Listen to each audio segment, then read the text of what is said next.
aja ya Elia, nggak apa-apa ya. Nah sebelumnya gimana kabarnya Elia? Ini baru pertama ketemu ya Elia? Apa udah pernah kesini? Baru pertama kali sih kak. Oh baru pertama Kan kali. tahu dari sosmed terus nyoba siapa tahu bisa, ternyata bisa. Oh bisa, oh iya oke. Sebelum itu Elia baru pertama di sini dan Elia di sini mau konseling sama kakak ya. Nah sebelum itu panggil aja ibu aja ya. Oh Ibu iya, apa bapak? Oh iya. kakak aja deh. Oh Biar soalnya serat aja.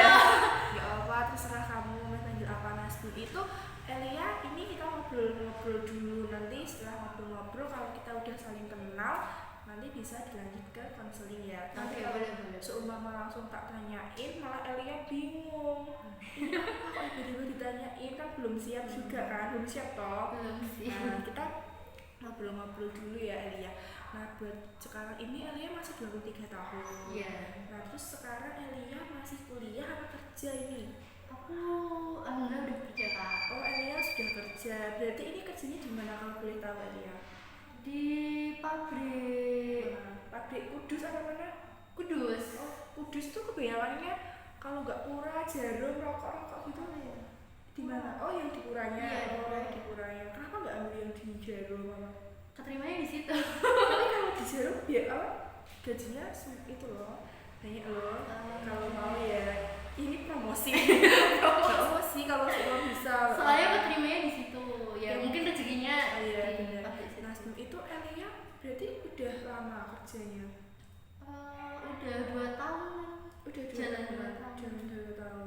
Kenapa Elia dulu berarti lulus SMA langsung kerja?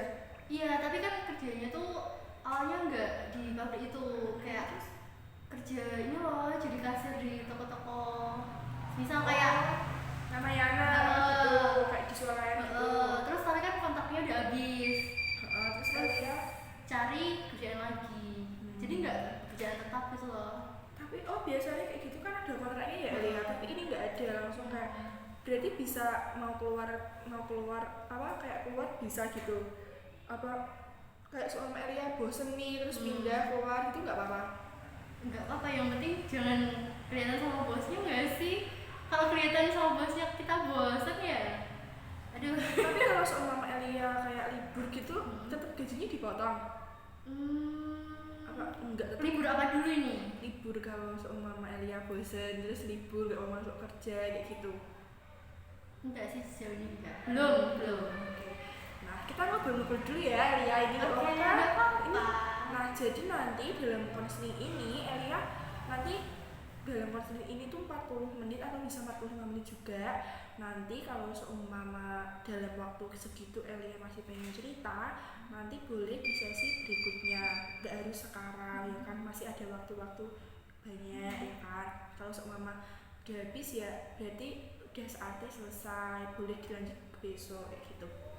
Nah, tadi tuh Elia kesini itu kok bisa tahu alamatnya dari mana? Maps atau Iya, kan awalnya kan tahu dari sosmed, terus ngekontak mbaknya kakaknya. oh adminnya. Oh, admin. Oh, itu Iya. admin kakaknya. Terus Iya. nanti dikasih alamatnya. Karena nggak tahu jalan Pati, jadi baca maps. Baca map, oke dari jauh-jauh ya, di berapa jam berarti dari sini ke sana? Sekitar 1 sampai tergantung ya. Tergantung ya naik motornya sih, apalagi lewat Pantura mah cepet juga, tapi kalau sepi ya. Nah sebelum itu ini Elia single apa udah berumah tangga?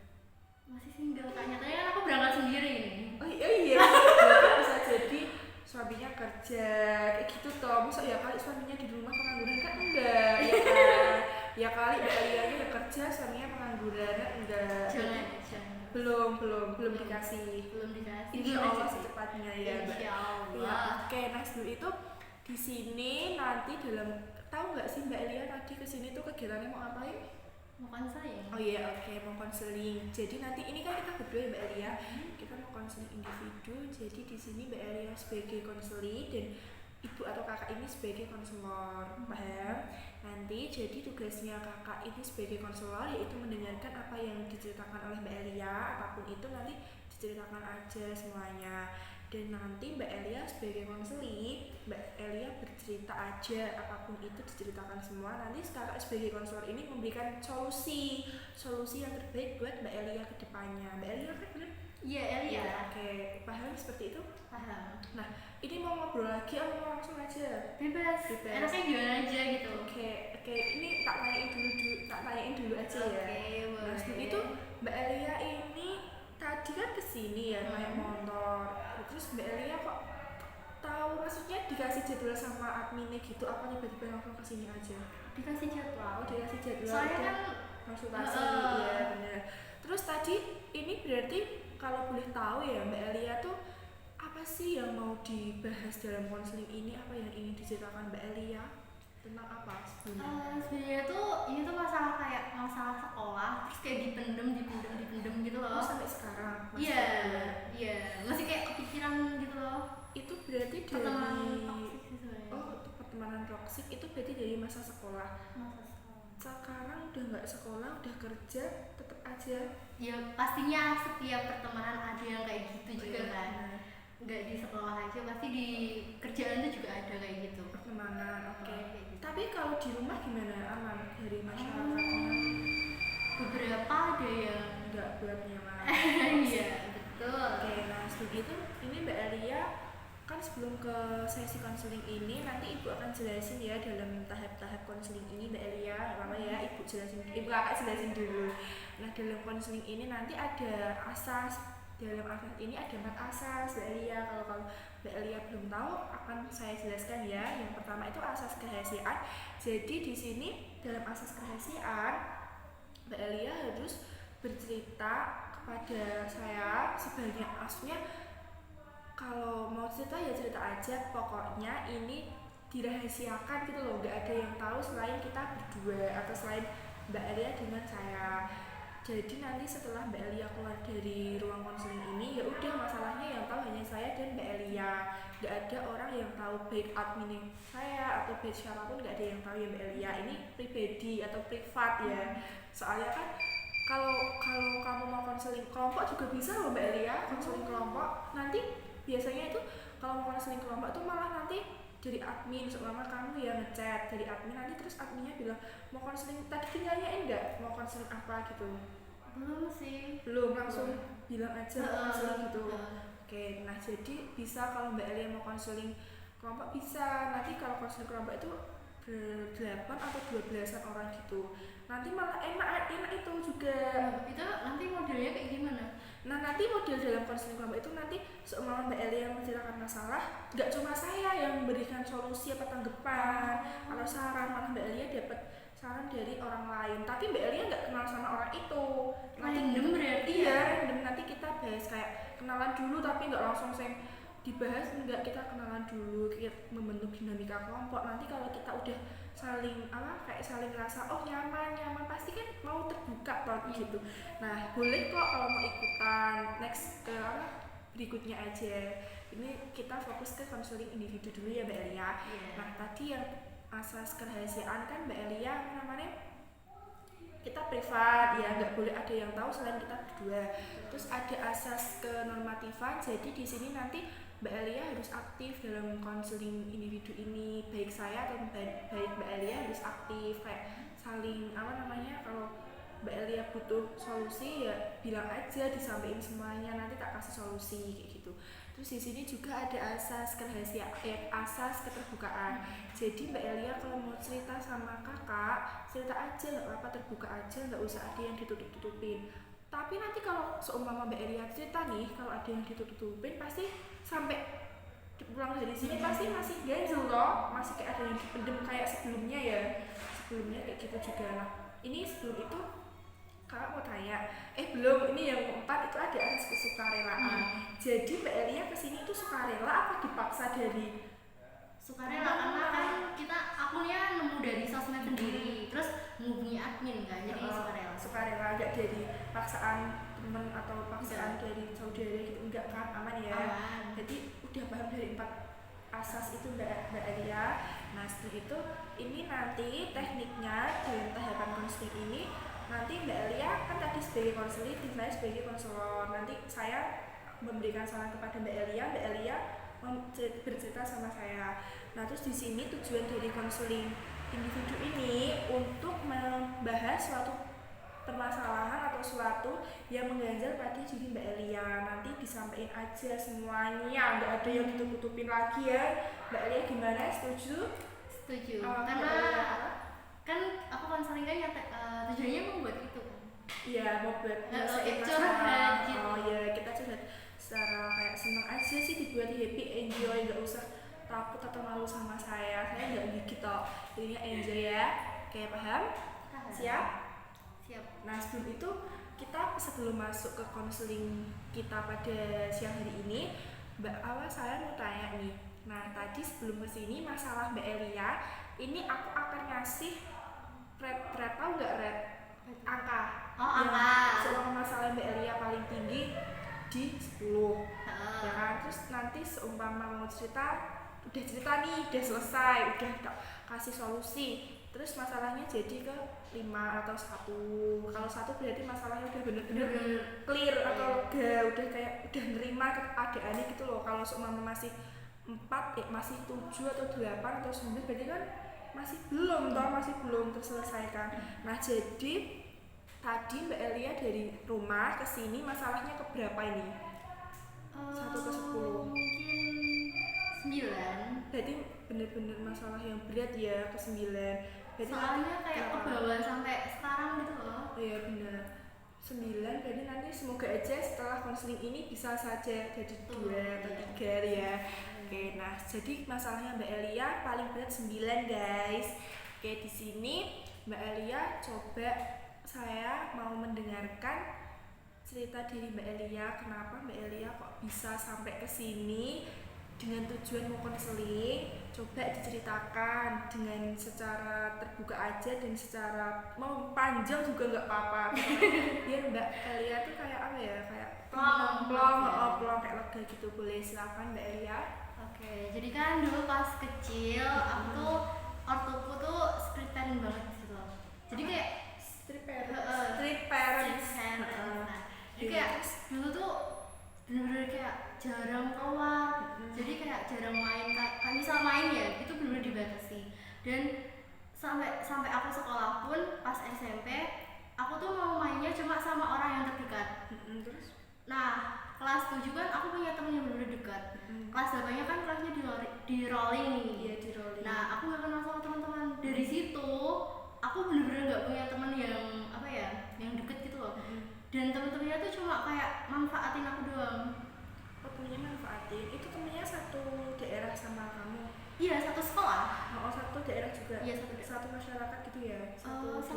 Enggak, random gitu, acak. Di desanya. Nah, di situ tuh pas SMP aku nggak paham. Aku pahamnya pas udah SMA. Oh, ternyata dulu nih aku cuma dimanfaatin. Ya.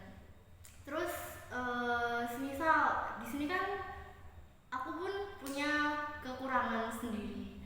Nah, di situ tuh mungkin orang-orang itu nggak tahu sama kekuranganku ini. Dan aku emang pas SMP itu sebenarnya tuh nggak terlalu sensitif. Tapi kalau dibahas terus menerus itu bakalan sensitif banget. Iya, apalagi kayak gitu ya. Terus setiap misal ada salah satu guru yang bahas kayak kok matamu kayak gini gitu kan, ya aku selalu bilang ini udah dari lahir kayak gini Pak. Kayak aku itu kamu digituin sama gurunya gitu? Iya, mungkin kan gurunya nggak tahu, cuma akunya karena digituin terus aku jadi ngerasa iya kayak feeling gitu ya. Iya, tapi feeling awalnya kayak aku kayaknya aku ada yang beda dari aku, tapi aku nggak berani cerita ke ortu. Terus apa ya dipendem nggak berani curhat ke guru BK. Kan SMP udah ada guru BK kan ya. Terus sempat mau cerita ke guru BK karena ada salah satu teman yang pernah gituin ke aku, tapi nggak berani. Sampai aku lulus tuh belum pernah tak ituin curhat ke guru BK. Ya sampai sekarang aku beraninya cerita ke teman kayak kok aku digituin ya, maksudnya kayak kita kan sama-sama manusia, banyak kekurangan juga banyak kelebihannya. Paham kan? Terus pas SMA aku paham ternyata dulu tuh kelas 8 aku termasuk itu pembulian. Oh, menurut kamu itu pembulian gitu? Kalau Oh, dari iya. dalam diri sendiri itu bilangnya oh kayak dibully gitu. Oh, Gimana? Kok ngerasa dibully. dibully Terus jadi kayak pas SMA juga jadi kayak ke bawah. Setiap mau kenalan sama orang pasti kepikiran kayak ini orang bakal temenan sama aku cuma sebatas dia butuh aku atau emang dia pengen temenan sama aku. Setiap ketemu orang pasti mikirin kayak gitu. Kayak dia bakal ngecap aku jelek nggak ya, maksudnya ngecap aku yang bener-bener kurang banget apa enggak ya, kayak dia malu nggak ya pergi sama aku, dia malu nggak ya temenan sama aku. Tapi aku pernah tanya sama salah satu temenku yang dekat dan respon dia tuh nggak tahu secara, maksudnya kan aku tanya lewat chat itu pas aku bener-bener karena pas di lingkunganku pas kita udah lulus jadi gini ulang-ulang. Dia kan aku lulus sekolah SMA ya terus. Nah di lingkungan kerjaku yang baru di PT tadi apa yang di kasir tadi? Yang di kasir tadi. Oh, di kasir tadi. Itu lingkungannya tuh agak toksik ya. Oh malah toksik ya di situ juga kayak gitu. Iya. Sama aja. Dan itu kayak ya enggak semuanya tapi beberapa gitu loh. Terus kayak aku ngerasa kayak lagi down banget kan. Aku sampai tanya ke temanku kayak, kamu malu nggak sih pergi sama aku? Kamu malu nggak sih temenan sama aku?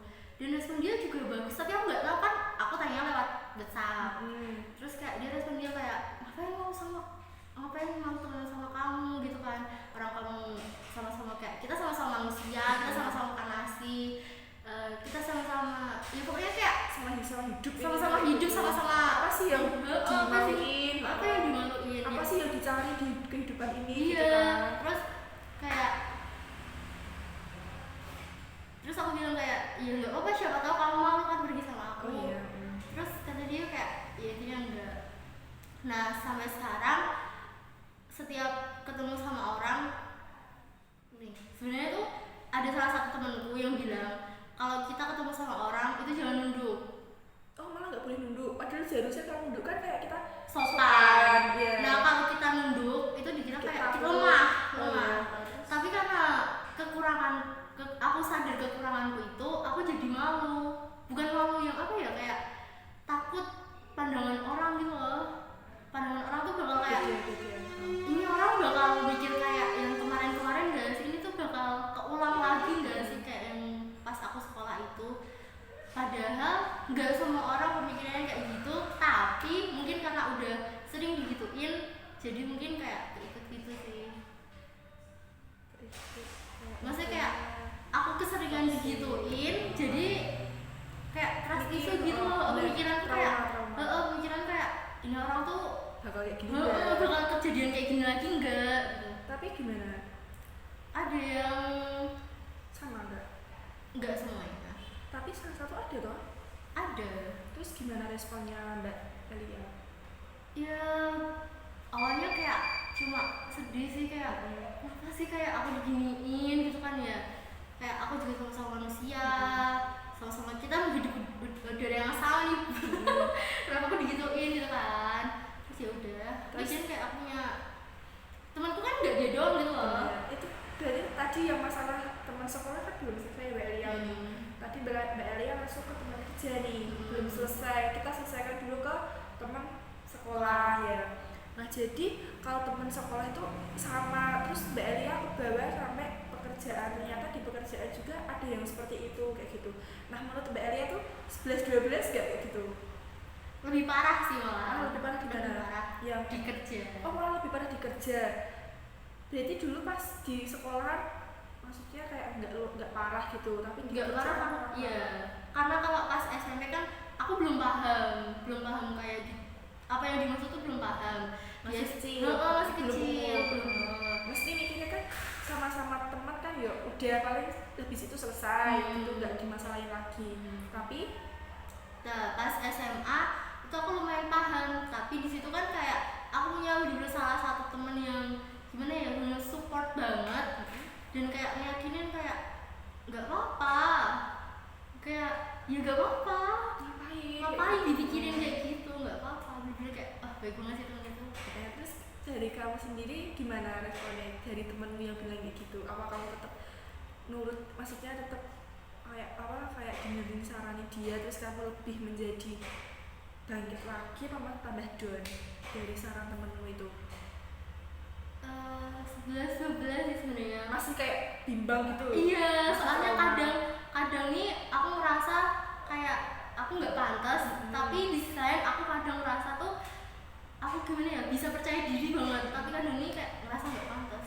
11-12 ini tergantung. Itu kamu biasanya nggak pantasnya dalam hal apa, Mbak? Pas ngerasa apa ya, pas ngerasa lagi capek, mungkin lagi capek. Iya, terus maksudnya saya tuh kamu seumpama nih sama si A ya, sama si A, kamu ada masalah sama si A, terus kamu bilang sama diri sendiri, bilang sama dirimu sendiri ya kalau kamu tuh nggak pantas kayak gitu. Nah itu dalam hal apa? Nggak pantasnya tuh dalam hal apa sama si A? Nggak pantas semua sih, misal fisik atau dalam ekonomi atau dalam segi prestasi atau segi akademik, segi pekerjaan apa segi apa? Lebih ke kalau tergantung orangnya ya, tergantung orangnya. Tapi aku lebih nggak pedenya tuh dari segi fisik. Sama si A tadi yang ke sekolah SMP, apa yang masuk pekerjaan? Kalau yang SMP fisik. Kalau si SMP fisik, lebih ke fisik. Tapi lebih kayak SMP SMA dan kerja itu lebih kayak fisik sih. Lebih nggak pede, lebih fokus ke fisiknya. Iya. Terus berarti kalau di di pekerjaan itu, kalau di pekerjaan berarti yang kamu ituin apa? Gimana? Kalau di pekerjaan, yang mbak kayak nggak percaya dirinya atau nggak pantas dalam hal apa? Sama. Fisik. Iya. Oh berarti dua-duanya di fisik ya. Terus dulu pas zaman SMP kok kan itu pas berapa? Pas mulai digajiin kelas 8. Kelas 8. Tapi tetap bertahan toh kayak ya wis dilanjutin gitu loh. Maksudnya didengerin sampai. Tapi pernah nggak sih nggak kayak gitu langsung kayak trauma berat atau terus nggak mau masuk sekolah? Kadang kan ada gitu ya. Ya sebenarnya tuh gimana ya? Soalnya aku nih nggak cerita sama ortu. Kalau aku misal nggak berangkat sekolah, takutnya tuh dikira ada apa-apa dan kayak mengharuskan aku cerita. Padahal tuh disitu aku takut. Dan harusnya aku lebih terbuka itu malah lebih baik, kayak aku dikasih nasihat mungkin atau solusi. Tapi di situ salahnya aku nggak mau cerita, takut. Ya, tapi sebelumnya udah pernah konflik belum? Belum baru pertama ini. Ya, oke. Jadi nanti kalau menurut saya ya solusinya tuh kalau masalah kayak gitu ya benar sih nggak perlu ada benar tadi kata temennya Mbak nggak perlu maksudnya nggak perlu apa? Terlalu dipikir terus kita juga nggak perlu terlalu kayak kadang kalau orang kayak gitu kita ini malah merasa kayak dia cantik terus aku kok gini ya kayak gitu kan pasti overthinking juga bener kan sering overthinking. Nah dari overthinking itu Mbak malah jadi nggak percaya diri sama diri Mbak terus nanti pasti kamu akan ke bawah bener sampai sekarang sampai pekerjaan juga kayak gitu dengan kayak gitu malah ujung-ujungnya temennya ada yang kayak gitu juga yang malah yang kayak lebih. Terus kalau dari saya sendiri itu menurut saya ya solusinya Mbak harus kayak ya udah buktiin aja sama diri Mbak bahwa Mbak itu bisa kayak dia. Jangan kayak merasa insecure toh di fisik ya, jangan kayak gitu kayak merasa insecure atau kayak gitu. Malah kalau kayak gitu malah Mbak bakal diinjak-injak harga diri nih. Mbak itu harus jadi orang yang percaya diri dan harus menjadi orang yang bangga sama diri sendiri. Kalau Mbak bangga sama diri sendiri pasti orang di luar sana bakal menghargai Mbak gitu loh. Tapi kalau Mbak lemah di sana malah bakal injak-injak kamu seperti itu. Tapi dulu pas zaman SMP-nya gimana? Diinjak-injak terus apa malah ada yang banggain kayak gitu? Enggak selalu sih, soalnya kan aku masih berhubungan sama teman yang deket pas kelas 7 kan di beda kelas, aku masih sering main gitu, jadi kayak masih ada temen gitu. Malah jarang ketemu, malah jarang teman sama sekelasnya. Malah nggak ada temen yang deket gitu loh. Itu tuh cuma kayak gimana Mbak? Jadi aku tuh mikirnya kayak aku terserah mau, maksudnya kayak aku mikirnya SMP tuh terserah mau dimanfaatin apa aja, yang penting tuh di kelas aku punya teman punya teman deket gitu loh. Ternyata nggak ada, malah itu yang kayak gitu kan? Iya. Terus kalau kayak gitu ngaruh nggak sama prestasi nih Mbak atau sama hasil belajar Mbak? aku pribadi malah kalau aku nggak punya temen nih malah prestasinya nih malah bagus loh. Oh malah aneh ya? Malah Suka ya? ya aku kalau punya temen yang kayak deket itu malah kayak menurutku ya prestasiku turun menurutku. Oh, soalnya kita terlalu fokus sama teman itu, nggak konsentrasi. Bener. Nah terus kalau dari Mbak sendiri malah peringkat ya berarti? Iya, anehnya tuh pas kelas 7 nih aku nggak masuk, 10 besar tuh nggak masuk. Terus pas kelas 8 aku kan nggak punya teman. Itu tiba-tiba kayak aku masuk 3 besar kayak, hah, aku nggak punya teman Terus loh. gimana temenmu reaksinya, responnya mereka? Ya biasa aja sih. Enggak, kadang kan ada ini kenapa kok bisa kayak gini gitu, malah kayak kita langsung dibully gitu loh. Enggak malah baik responnya? Enggak, ya biasa aja. Tapi enggak dimarah-marahin gitu? Enggak, tapi Mbak kan udah buktiin berarti ya dengan cara yang sederhana tapi bisa buktiin sama mereka bahwa Mbak itu bisa seperti itu. Nah terus apa namanya, kalau aku boleh tahu ya Mbak, kalau itu faktor Mbak apa namanya, faktor toksik kayak gitu biasanya kan benar dari yang tidak percaya diri itu, Mbak kayak merasa insecure. Terus kenapa orang itu, kadang tuh ada orang yang mikir kenapa dia cantik aku kayak gini, kadang ada kayak gitu juga, masalah kulit juga bilang kayak gitu. Nah terus kalau menurut saya ya Mbak tuh nggak usah terlalu respon, benar ya udah bodo amat. Kalau emang Mbak mau ngelawan ya udah lawan aja, tapi dengan cara yang baik seperti itu, dan yang kutip cara baik. Terus mau tanya ya, kalau dalam lingkungan pekerjaan ini itu dulu nih kenapa kok bisa tiba-tiba langsung si itu benci sama Mbak, atau Mbak berasa nggak pantas sama itu, gimana ceritanya awalnya? Sama si A ini ya? Iya, sama yang di pekerjaan ya Mbak? Oh, yang sama si pekerjaan ya, anggap aja dia si A. Iya. Nah, mungkin karena dia kumpulannya dia tuh kayak pemilih orangnya. Iya, si A nya pemilih. Si A nya tuh pemilih. Terus dia tuh mungkin milihnya tuh yang kayak apa yang good looking gitu lah. Ya, yang cantik. Yang cantik karena kan ya gitulah. Ya, tahu lah. Paham lah. Terus sebenarnya tuh dia nggak kelihatan, tapi aku ngerasa dia nggak suka sama aku. Dari apa ya, perilakunya, terus kayak sifatnya. Sama aku tuh kayak cuek. Kelihatan lah intinya. Orang kalau nggak suka itu kelihatan kan pasti. Terus udah sih lebih ke itu. Terus tadi yang si temennya Mbak yang deket itu yang si B sama si B itu temen kerja juga loh? Enggak, cuma berarti temen kerja nggak ada yang baik? Maksudnya kayak aku nggak terlalu dekat, nggak terlalu dekat, dia dekat, cuma tuh kayak nggak ada yang tak ajak curhat kayak teman SMA tuh enggak. Oh nggak ada. Yang bilang kayak kayak gue anggap sama ya udah temen aja gitu. Oke, nah berarti kalau tapi sekarang masih apa namanya, masih kuliah masih kerja di situ di kasir itu, apa udah pindah? Udah pindah di apa ya, pabrik Pura itu. Berarti ini terpaksa itu gara-gara toxic kayak gitu ya Mbak? Iya. Nah terus kalau itu tuh berarti awalnya itu yang si A itu masuk duluan atau gimana? Masuk kerja duluan? Aku iya kan? Dia duluan, kayak dia mungkin ngerasa kayak senior gitu loh. Kayak bos ya, bisa ngatur-ngatur gitu kan. Tapi gimana? Aslinya ngatur nggak? Iya sih. Itu juga ngatur. Tapi nggak terlalu kelihatan banget itu. Tapi aku tahu yang dia tuh ngatur gitu loh. Tahu nggak sih Mbak? Ya kayak dengan cara sing halus gitu ya. Iya. Kayak tapi kamu ngerasa nggak sih pernah kayak diusir gitu? Kamu keluar kenapa? Nggak tahan aja sih, lingkungan kan toksik kayak ya udah kita pindah aja. Tapi dengan pindah itu terus sekarang di Pura, terus di polanya gimana sekarang? Biasa aja sih ya, kayak mungkin di kerja di pabrik itu kan banyak yang bekerja itu yang udah berumur, maksudnya kayak ibu-ibu udah umur 30-an, dan disitu kayak aku dimong gitu loh, lebih di kayak dimong gitu sih. Terus bagaimana perasaanmu ketika kamu pindah dari kerjaan satu ke kerjaan dua, gimana? Senang karena lingkungannya lumayan. Nah terus setelah ini kamu jadi konseling ini, kamu sih pengen dapetin atau sih pengen capai apa? Apa ya? Aku pengen ini Kak, gimana sih kayak bisa percaya diri, bisa kayak ya ini aja lah. Lu bingung? Biar kamu tuh percaya diri, terus biar kamu tidak takut sama pergaulan yang bebas lagi gitu, biar toksik.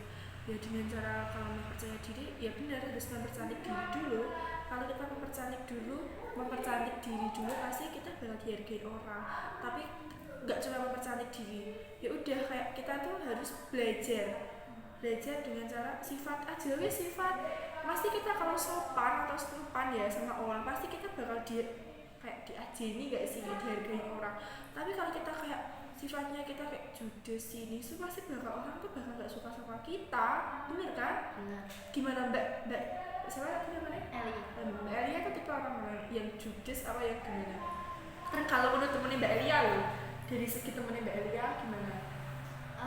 Teman dekat apa teman biasa ini? Ya kalau teman dekat aku katanya orangnya tuh ceria.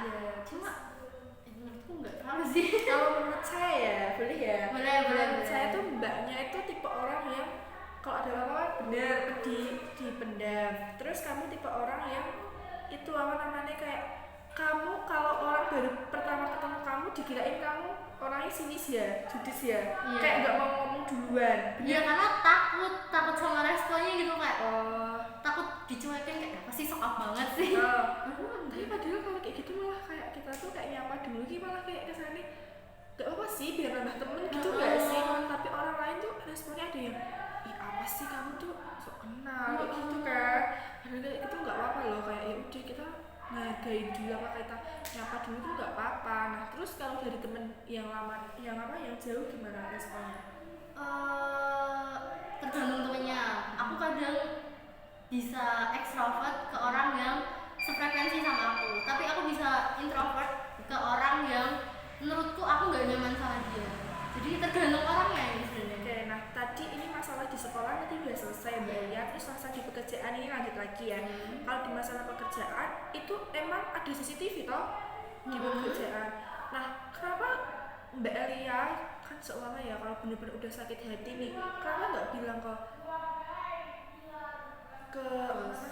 bosnya, ke atasan, maksudnya biar dikasih pembelajaran juga toh. Maksudnya nggak baik loh sama karyawan lain kayak gitu, apalagi itu bukan apa kerja, bukan kayak kantor dia, usahanya dia gitu. Gimana?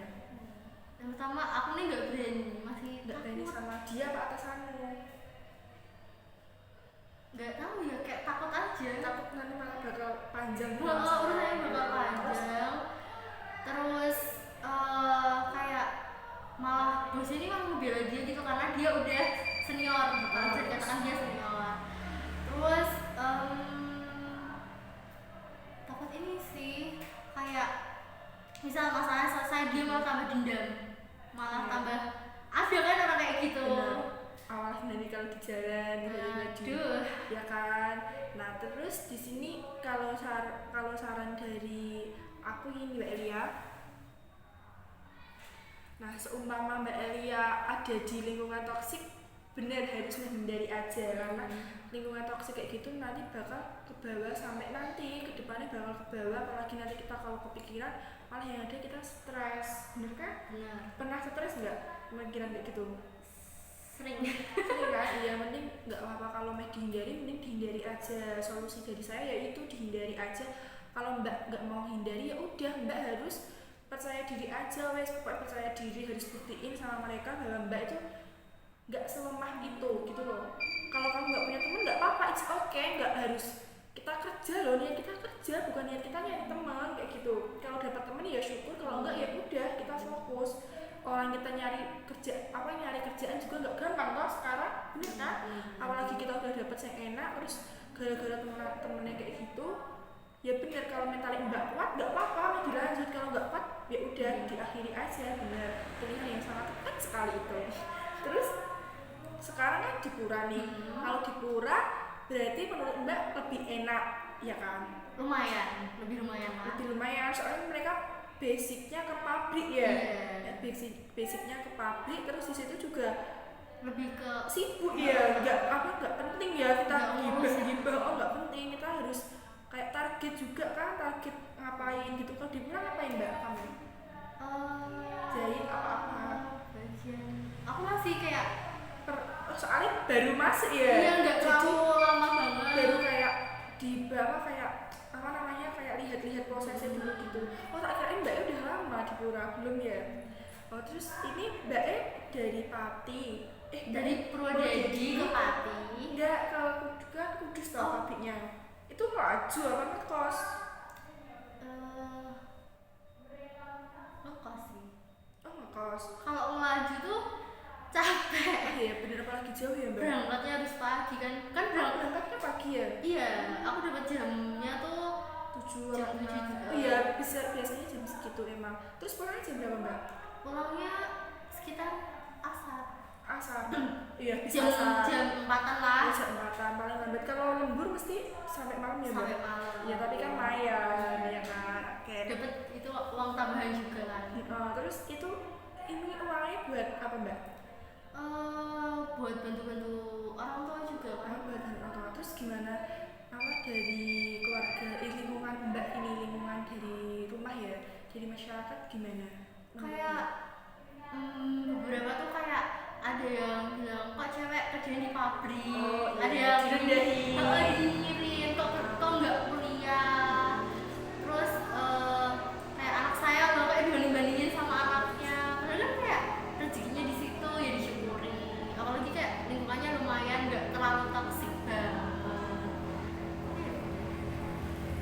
Oh berarti lingkungan pertemanan Mbak, lingkungan di Lingkungan masyarakat itu nggak terlalu yang toksik gitu.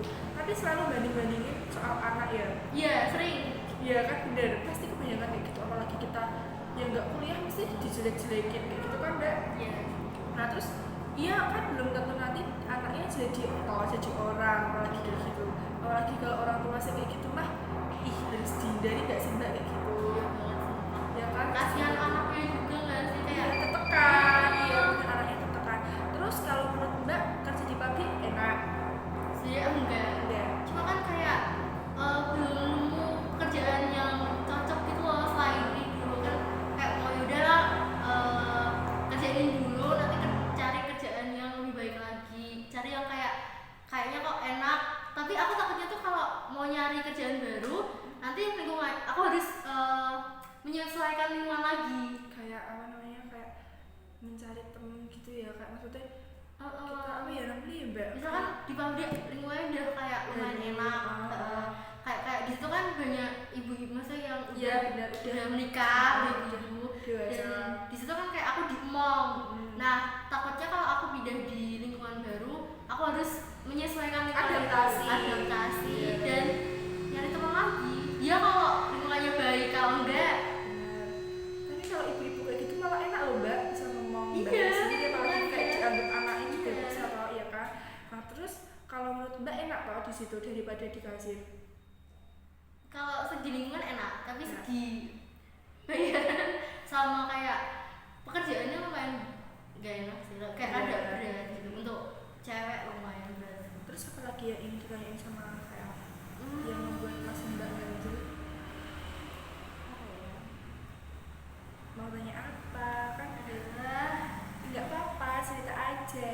Ini masih berapa ya, 5 menitan ya, masih 5 menitan. Jadi waktunya tinggal 5 menit. Nanti Mbak jelasin aja, mau cerita sama aku apapun boleh diceritain sampai selesai. Nanti kalau waktunya udah habis nanti kita selesai ya Mbak. Oke, apa lagi? Apa yang pengen ditanyain? Terus gimana solusinya? Terus gimana pendapat Mbak tentang aku apa gimana?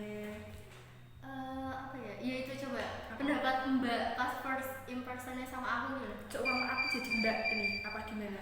Kayak Mbak ngeliat aku kayak gimana kan, kayak pandangan orang kan beda-beda. Nah setiap aku ketemu sama orang kan pasti kayak aku mikirnya ini tuh bakal gimana sih, kayak bakal apa ya, kayak sama aja gitu. sama kayak yang aku kalau aku tipe orang ke kamu gimana gitu. Ya kalau aku sih kalau masalah pertemanan nih ya, kalau aku sih enjoy kalau punya teman banyak, malah enak gak sih? banyak relasi. Oh benar, apalagi aku tipe orang yang suka nyapa duluan. Aku malah tipe orang sih katanya temen-temennya aku atau katanya yang semuanya itu aku orang yang cerewet. Oh iya. Iya, jadi kalau kayak gitu malah aku tuh sering nyapa duluan. Terus kalau ada apa-apa tuh aku tipe orang yang kalau marah aku diem. Aku nggak mau kayak ngungkapin gitu, mending aku diem dulu. Nggak mau keluar gitu kan. Kalau aku udah tenang baru aku ngomong. Tapi kalau aku diem nggak, yang tak diem nggak cuma yang punya masalah sama aku tapi semuanya jeleknya aku di situ kayak gitu. Kalau aku melihat kamu ya kamu ada bener ya kalau kamu nggak mau cerita sama orang, kamu main mendem sama dirimu sendiri kayak gitu kan. Nah jadi kalau kamu main mendem dirinya sendiri malah ya ada tuh kita stres, tekanan batin. Mending yang ada kalau kamu punya masalah kayak gitu ya udah kita lagi diem dulu, terus nanti kamu baru nyelesain masalah itu dengan cara kamu udah tenang loh. Kalau belum tenang jangan nyelesain kayak gitu, malah yang ada kamu makin panas, makin menyala apinya kayak gitu. Nanti kalau kamu kayak gitu, seolah kamu marah nih, seolah marah sama saya, ini kamu diem dulu, tenangin dirimu, terus kalau enggak ya wes enjoy di kamar ngapain kayak gitu. Nanti kalau udah lega baru kamu kayak bilang dengan serat pelan-pelan kayak gini, aku mau ngomong sama kamu, bilang kayak gitu. Ungkapin kayak masalah. Iya, tapi dengan cara yang halus loh, nggak boleh sih langsung bentak-bentak kayak aku mau ngomong sama kamu gini-gini dengan nada marah, nggak boleh. Harus dengan cara pelan-pelan kayak aku mau ngomong sama kamu, aku nggak suka loh kamu kayak gini kayak gitu ya mbak, mending kayak gitu. Kalau punya teman toksik, seumur saya punya teman toksik ya udah mending kayak gitu, kayak ngomongin kayak aku tuh nggak suka ya kamu kayak gini, kamu tuh kenapa kok respon aku kayak gini, aku salah apa, tanyain aja, mbak harus berani tanya. Tapi aku tipe orang yang kayak gimana ya, nggak enak kalau ngomongin kayak gitu. Nggak enak kan? Takutnya orang yang singgung. Terus ya udah diem aja. Terus sampai diem sampai sekarang udah toh akhirnya. Ya benar, makanya mbak tuh nggak boleh tipe orang yang diem. Mulai sekarang mbak harus bangkit sama diri mbak. Apapun masalahnya mbak harus bisa menyelesaikan dengan cara ya udah tenangin hatinya dulu, tenangin pikirannya dulu.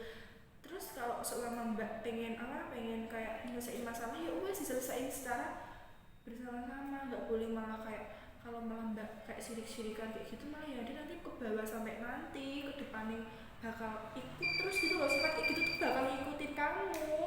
Jadi kamu kalau nggak tegas nggak bisa ngadepin semua itu mbak kayak gitu. Terus dari orang tua mbak sendiri tahu nggak sih kalau anaknya tuh malah sering diem kayak gitu, nggak mau cerita tapi sering ngeluh sama diri sendiri kayak gitu? Enggak sih, aku kalau sama orang tua aku terbuka, tapi terbukanya tuh gimana ya, nyeritain keseharian, nggak ngeceritain yang jelek ya, kayak lebih aku cerita ke yang seneng-seneng aja, kayak pekerjaan gitu. Hari ini kegiatan kayak hari ini ngapain aja, terus aku punya cerita ini nih. Nah yang kayak sedihnya enggak, karena aku mikir orang tua pasti capek. Kayak kita capek, orang tua lebih capek. Iya benar, malah apalagi suruh dengerin curhatan kita yang aku takutnya gitu. Bener gitu mikirnya. Apalagi orang tua kayak gitu mesti mikirnya heleh baikan aja. Maksudnya kayak ya wes intinya ada tuh orang tua ya tipe orang sing heleh cah cilik paling ya nanti selesai kayak gitu. Ada juga yang orang tua sing bener-bener support kayak yuk ayo diselesain, kalau nggak diselesain mah kamu bakal kepikiran terus kayak gitu kan. Tipe orang mana yang orang tua nih mbak? Lebih ke ini sih, nyelesain sih, suruh nyelesain. Tapi mbak tipe orang yang mana kalau dari diri sendiri? Aku tipe orang yang kayak ya udah nggak usah diselesain, biarin aja. Aku mikirnya kayak nanti bakal ada yang balas lebih gitu aku mikirnya. Karma. Tapi aku nggak ngedoain ya guys, cuma aku mikirnya nanti kok dia bakal dibalas sama orang mungkin yang pilih. Iya, baik dari orang tuanya juga, dari pasangan juga bisa ya, bukan sama temen toh. Nah terus kalau menurut mbak kayak gitu, mbak apakah nggak punya keinginan untuk minta maaf dulu? Kalau mbak ya wes bodo amat. Kalau aku merasa salah, kalau aku merasa aku salah, aku minta maaf. Tapi kalau aku merasa nggak salah, aku nggak minta maaf. Terus berarti diem? Ya diem, ya udah kayak bisa kita papasan, ya udah papasan, anggap aja masalah itu nggak ada. Kan aku nggak salah, ngapain aku minta maaf? Padahal nggak boleh seperti itu mbak. Kamu tuh solusinya mbak meskipun salah atau enggak mbak harus minta maaf dulu. Karena apa? Karena kalau kita lebih mendingin gengsi, pasti yang ada kita nggak ada yang mau ngalah, kita harus mengalah satu sama lain.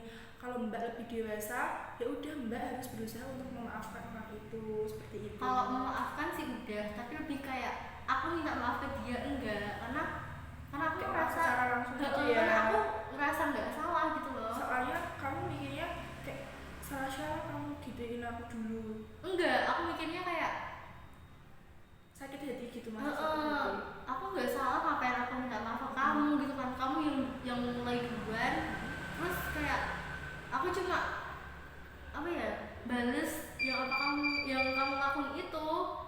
biar kayak kena dampaknya bareng-bareng gitu ya, dampak dalam mbak gak suka sama itu gak suka sama mbak gitu kan, biar kayak dampaknya itu sama gitu loh, berbanding gitu loh orang. Tapi mbak gak boleh kayak gitu, mbak tuh harus jadi orang yang pemaaf. Kalau apa ya, maaf tuh nggak ada habisnya loh mbak, nggak boleh gengsi. Kalau apa itu mbak harus minta maaf dulu. Kalau dia nggak mau minta maaf ya udah, mbak sebagai orang harus minta maaf gitu. Paham? Iya, syukur-syukur kalau dia mau minta maaf, kalau enggak ya udah mbak sih minta maaf kayak gitu, paham? Apa tetap nggak mau? Nggak mau sih, Tetap nggak mau. aku tipe yang kalau misalnya nggak ya udah diemin aja. Terus sampai kapan kamu diem kayak gitu? Tergantung orangnya ini, siapa dulu orangnya ini Ya yang itu yang bermasalah sama kamu. kan nanti kita nanti nggak ketemu lagi. Ya nanti kan siapa tahu nanti kalau tiba-tiba seumpama nih mbak nikah ya, seumpama nikah ya, terus mbak Elia diundang gimana? Pasti mbak Elia datang loh. Datang. Lah iya kan, itu ya udah gak apa-apa kan. Ya kayak gitu ya, anggap aja nggak ada masalah Ya kayak benar. Nah, berarti mbak udah sadar toh kalau emang masalah kayak gitu membuat mbak merasa kayak merasa bersalah nggak, kayak maksudnya kepikiran sampai sekarang nggak kalau kayak masalah kayak gitu, terbawa sampai sekarang nggak? Pasti terbawa kan, kayak kepikiran terus gitu loh, kayak apa sih aku kok mikir kayak gini terus, pasti kepikiran toh. Nah jadi sekarang mbak harus sadar bahwa kalau kayak gitu tuh harus dimaafin, paham kan? Mbak harus minta maaf kayak gitu, paham? Nanti sampai sini ya syukur-syukur mbak bisa maafin dia atau bisa ngucap minta maaf kan, bisa toh. Gimana mbak? Mau nggak gitu? lihat situasi aja deh. Harus usaha ya. Semoga dalam konseling ini mbak sadar dan bisa maafkan orang itu. Kalau maafin udah, tapi kalau mau minta maaf dulu nggak mau? nggak mau, karena misal aku nggak ngelakuin kesalahan. Oh iya, aku juga gak maksa juga ya. Iya. Salah ya. Iya. Syukur-syukur mbaknya langsung mau minta maaf, terus nanti baikan lagi kan malah enak toh ya kan. Iya. Karena ini waktunya udah mau habis ya mbak, udah tinggal 3 menitan nih. Nah terus di sini apa yang pengen mbak Ria sampaikan sama kakak dalam konseling individu ini, apa yang pengen kamu sampaikan? Apa ya, untuk kakaknya nih mungkin lebih sabar lagi buat menghadapi Klien yang lebih kayak aku sih. Awalnya kayak klien yang itu mbak extrovert kan harus kayak ngasih pertanyaan, soalnya ya anak introvert nih kadang nih susah banget diajak buat ngomong. Jadi kayak mungkin lebih sabar, terus semangat. Oh iya, terus saran dari aku, solusi dari aku, mbak ini harus benar semangat, terus harus jadi orang yang pemaaf ya. Oke siap, maaf. Insyaallah. Terus apapun di dunia pertemanan atau lingkungan pabrik atau lingkungan kerjaan atau lingkungan masyarakat, mbak harus sabar dalam menghadapi semua. Buktikan kepada semua orang bahwa mbak itu bisa di atas diri mereka. Jangan mau diinjak-injak ya mbak. Saran dari aku, mbak harus semangat tanpa menyerah, tidak boleh putus asa. Nah terus tadi kan masalahnya mbak di angka 9 ya kan. Nah saya tanyakan lagi dari ratingnya, dari habis konseling ini ya mbak, dari udah tak kasih solusi, udah tak kasih saran, tapi mbaknya tetap ya coba nanti gimana setelah ini, gimana terserah mbak kan. Pokoknya saya udah ngasih saran sama mbak, baiknya mbak harus jadi pemaaf duluan, karena kalau mbak dimaafin, kalau mbak diem malah yang bakal ada mbak kepikiran, malah ya ada stres, mbak bisa malah jadi orang yang kenapa malah sendiri toh gitu, malah sakit hati kan. Ya udah mbak harus jadi pemaaf. Nah dari rating tadi 9 ya mbak, dari 1 sampai 9, dari 10 tadi udah 9, sekarang gimana masalahnya, udah terselesaikan nih ya secara 50 menit. Oke, jadi gimana? Ini nggak apa-apa udah waktunya tadi kan kesepakatannya segitu, tapi ini nggak apa-apa mbak. Ini apa namanya? Enggak tambahan waktu. Enggak spesial buat mbaknya. Oke. Apa? Ratingnya mungkin 4. Oh 4. Karena soalnya tadi yang soal maafkan. Soal masih kayak gimana ya? Masih bingung. Soalnya gimana ya, kalau aku minta maaf dulu tapi kalau aku yang nggak ikhlas kan sama aja. Oke, nanti tak tunggu ke konseling berikutnya ya mbak. Nanti gimana respon mbaknya, apakah sudah memaafkan, apa sudah tetap diem nggak mau ngapain, atau tetap berusaha ya. Tak tunggu di next konseling berikutnya. Nanti kalau mau konseling lagi, mau datang, ini waktunya sudah habis ya. Kalau mau konseling lagi boleh boleh kontak. Kalau enggak langsung ke sini juga nggak apa-apa kok, boleh, pokoknya spesial buat mbaknya. Oke, dari konseling ini kita udah selesai ya mbak, kita udah jalani sampai 51 menit ini malahan udah terselesaikan masalahnya. Saya udah ngasih solusi juga sama mbaknya, semoga mbaknya bisa tercerahkan. Ya amin, semangat ya, pokoknya jangan putus asa. Nah sebelum mbaknya pulang ini saya akan mengasih evaluasi proses atau evaluasi hasil, nanti diisi sesuai dengan kebutuhan mbak atau sesuai dengan diri mbak. Nanti ini buat apa kayak bahan sesi konseling berikutnya. Oke, terima kasih ya, ini sudah diisi mbak. Ya, ya baliknya juga. Ya itu aja juga. Nanti buat berikutnya. Udah? Oke, terima kasih ya mbak. Oke, sebelum itu sesi konseling ini telah selesai. Saya Desi Azida dan Mbak Elia pamit ya. Wassalamualaikum warahmatullahi wabarakatuh. Mbak Elia masih mau langsung? Iya.